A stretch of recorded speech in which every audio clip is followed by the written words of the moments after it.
Greetings, kind leaders. I'm traveling for work this week and unable to record, so enjoy this classic episode on why your team is not and should not be your family. It's easily the most controversial episode I've released to date. And that brings me to this week's bonus challenge. After you've listened or re-listened to that episode and implemented that challenge, I want you to explore my archives to find other challenges that might inspire you. I've been doing this podcast for almost a year and a half at this point, so if you're a more recent subscriber, please check out some previous episodes in your app or at kindleadershipchallenge.com. You'll almost certainly find some great tips to get you out of your comfort zone and improve your leadership practice. Now, on to this classic episode, why your team is not your family. Okay, it's soapbox time. Over the years, I have seen a lot of toxic nonsense go on in organizations where I've worked or whose leaders I've coached. And more often than not, that toxic nonsense is at least partly caused by a culture that defines itself as a family. If you take nothing else away from today's episode, take away this one point. Your team is not your family. In this episode, I'll explain both the reasons why this misconception is the case and the warning signs you should look for as the creator and steward of your team's culture. But it really all boils down to one rhetorical question. How many functional families do you know of? Welcome to the Kind Leadership Challenge, where I empower educational and library leaders like you to build a better world. I'm Sarah Clark, founder of the Kind Leadership Guild. My PhD in higher ed leadership, my experience coaching, consulting, and presenting to library leaders all over the world, and a career working in academic libraries from the front desk to the dean's office taught me that leaders can transform their organizations without burning out. And now I'm sharing those same lessons with you. Here's the deal. You give me the next few minutes of your day. In return, I'll share short stories and simple challenges designed to heal yourself and your school or library, so you can get back to making the impact you wish to see in your communities. By embarking on each week's challenge on your own or in our private Facebook group, you and your team will begin growing humanely, managing effectively, and partnering collaboratively. And your school or library will build a more informed and educated world along the way. How can you successfully navigate challenging conversations so that you can transform your team culture and acquire the resources you need to thrive?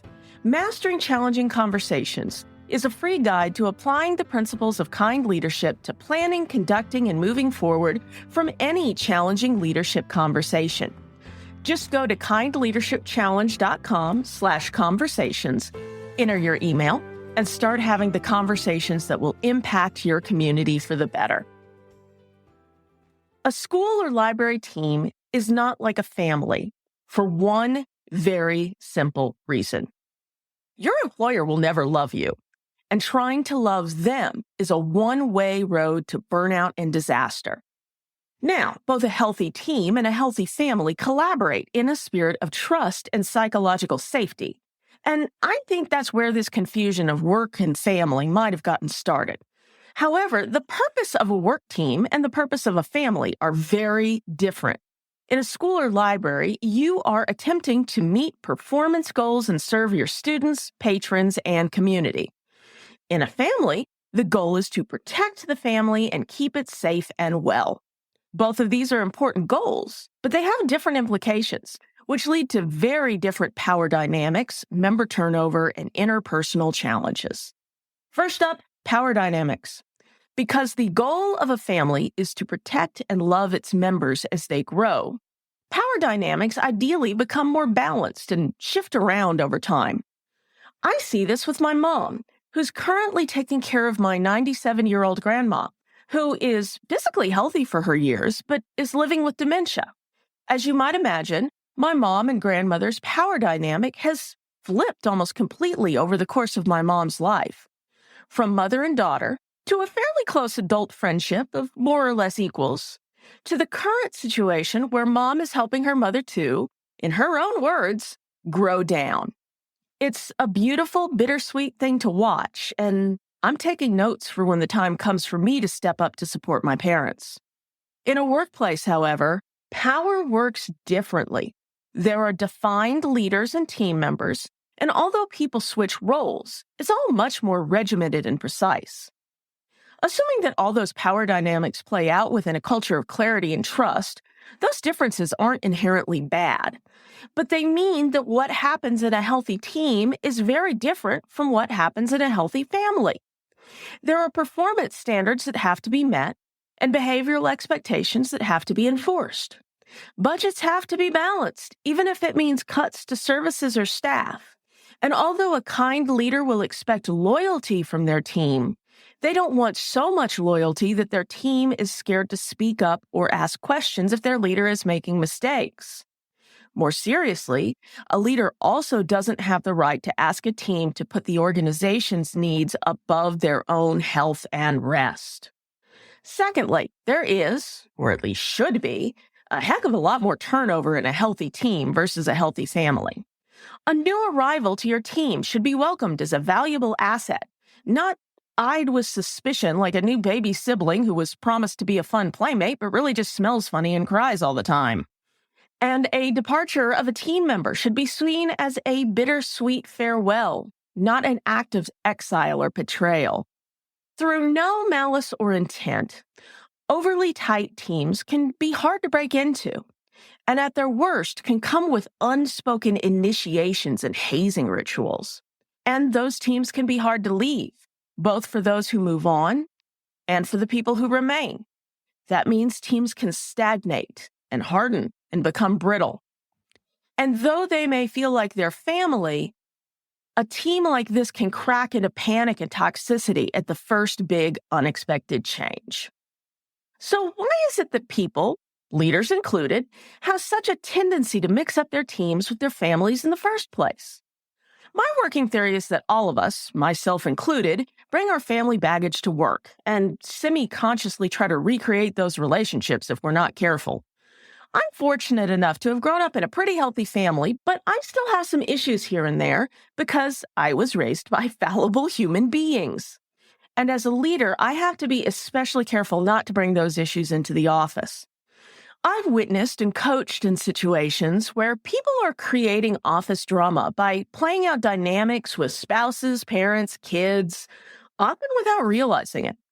I'm not a therapist, so I'm not about to suggest treatment for that sort of thing. And as a leader, neither should you. Here's what you should do instead. If the key difference between a work team and a family team is the power dynamic, then it's time for you as a leader to take a deep breath, compartmentalize whatever family stuff you may have brought to the situation, and calm the waters by establishing clear boundaries and expectations.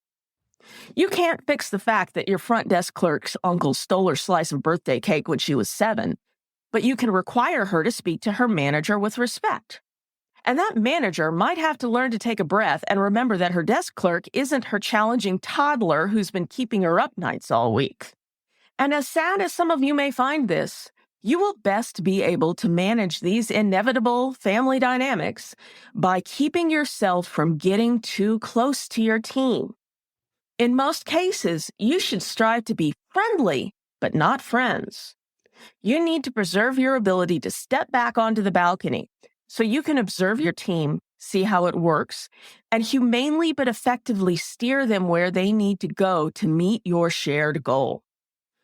I realized from my first management role supervising student workers that I would never be able to be as close with my team as they were with each other. And each time I moved up the ladder, that distance grew a little. I've had to grieve that. But it's a sacrifice that's required of a kind leader who wants their team to meet their full potential. So here's your challenge for this week. Grab your journal and go to a quiet space somewhere. And do an honest examination of whether or not your team has become a bit too much like a family. And if it has, what steps can you take to establish some distance? If you need help, come to the Kind Leadership Challenge Facebook community. We have anonymous posting turned on, so don't worry if you have to share something a little sensitive or vulnerable. We're all here to support you. Thanks for listening and for taking action to become a kinder leader. If you found this week's episode insightful, give the show a rating or a review. Or even better, tell your fellow leaders. Never doubt that day by day you're building a better world, even if you can't see it yet. So until next time, stay kind now. Oh, and one last note for my little brother. If you're listening, I guess you didn't really smell all that funny when Mom and Dad brought you home. Oh, one last thing. If you're ready to take on this week's challenge but not sure how to start, head over to kindleadershipchallenge.com/next to download the Next Steps checklist.